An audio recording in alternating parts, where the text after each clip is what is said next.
आज बात करेंगे मॉस्को की, क्योंकि मॉस्को में 20 साल बाद फिर से इस्लामिस्ट मिलिटेंट ने टेररिस्ट अटैक किया है।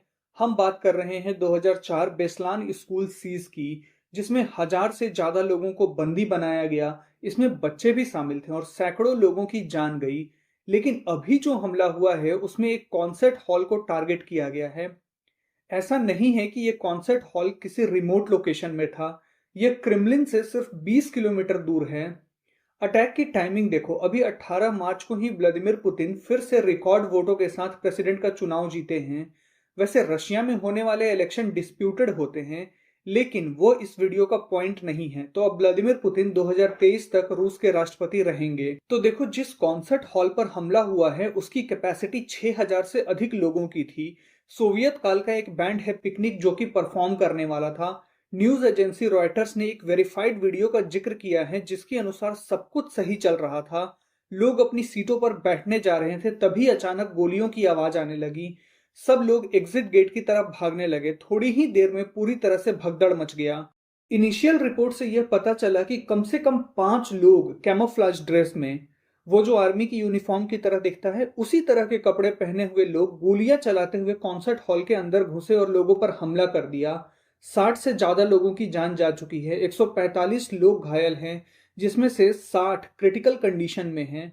रूस और यूक्रेन के बीच में काफी लंबे समय से वॉर चल रही है। दोनों देशों के बीच में जैसे हालात बने हुए हैं, सबसे पहले शक जाता है कि कहीं यूक्रेन के किसी ग्रुप या सरकार ने तो रूस पर हमला नहीं किया। लेकिन फिर बाद में यूक्रेन के ऑफिशियल्स ने कहा कि इस हमले में यूक्रेन का किसी भी तरह का इन्वॉल्वमेंट नहीं है।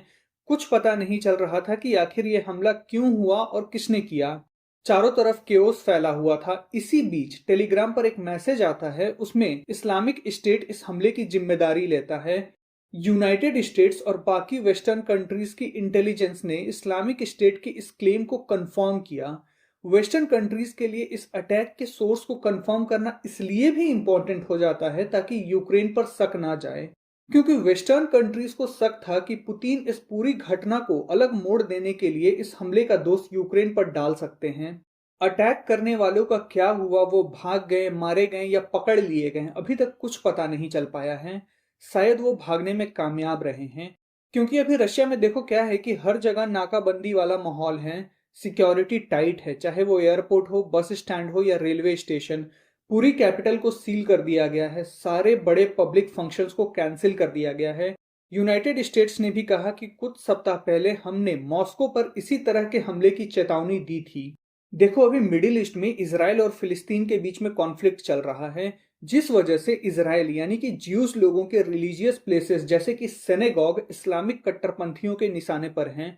जब अमेरिकन एम्बेसी ने कुछ वीक्स पहले रूस में इस्लामिक कट्टरपंथियों द्वारा हमले की वार्निंग दी थी, उसके कुछ घंटे पहले ही रशिया की सिक्योरिटी एजेंसी एफएसबी ने मॉस्को के सिनेगॉग पर अफगानिस्तान से रिलेटेड एक इस्लामिक स्टेट खुरासान या आईएसआईएस के हमले को नाकाम किया था।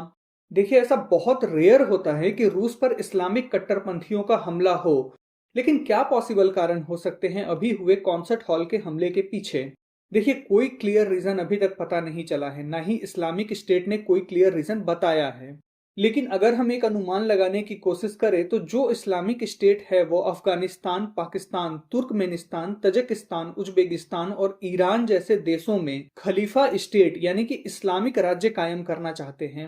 2015 में सीरिया में जब गृह युद्ध चल रहा था, तब रशियन प्रेसिडेंट व्लादिमीर पुतिन ने इस्लामिक स्टेट और बाकी धार्मिक कट्टरपंथियों के खिलाफ प्रेसिडेंट बशर अल असद को सपोर्ट किया था। जिस आईएसआईएस के की हम यहाँ बात कर रहे हैं वो पिछले 2 सालों से रशिया पर फोकस कर रहा है, और वो अक्सर अपने प्रोपेगेंडा में रशिया और व्लादिमीर पुतिन को क्रिटिसाइज करता है।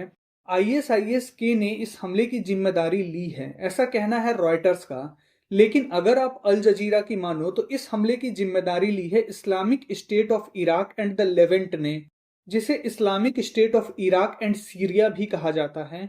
देखिए, अभी के लिए तो अलग अलग रिपोर्ट्स आ रही हैं, ये कंफर्म नहीं किया जा सकता कि किस रीजन के इस्लामिक स्टेट ने ये हमला किया है। लेकिन इस हमले के पीछे इस्लामिक स्टेट है, ये बात लगभग कंफर्म हो चुकी है। तो गाइस, आज की इस वीडियो में बस इतना ही। अगर ये वीडियो आपको पसंद आई है तो इस वीडियो को लाइक करें और अपने फ्रेंड्स एंड फैमिली के बीच शेयर करें। मिलते हैं नेक्स्ट वीडियो में एक और इंपॉर्टेंट टॉपिक के साथ। तब तक के लिए धन्यवाद।